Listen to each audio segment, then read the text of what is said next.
Mga kapuso, patuloy na lumalakas ang bagyong may international name na Bebingka.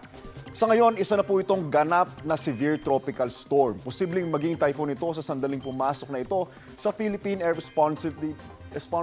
Bukas po yan ayon sa Pag-asa. Hindi naman inaasahang magla-landfall sa bansa ang bagyo na tatawagin sa local name na Ferdy. Pero ngayon pa lang mga kapuso, sinisimulan ng palakasin ng bagyo ang hanging habagat kaya ito magdadala ng maulang panahon sa ilang bahagi ng bansa sa mga susunod na araw. Huling namataan po ng Pag-asa ang sentro ng bagyo sa layang 1,975 kilometers east of Central Luzon. May lakas po yan 95 kilometers per hour at pagbuksong aabot naman po sa 115 kilometers per hour at kumikilos po yan panorte sa bilis na 20 kilometers per hour. Paalala mga kapuso, stay safe and stay updated. Ako po si Anjo Pertiera.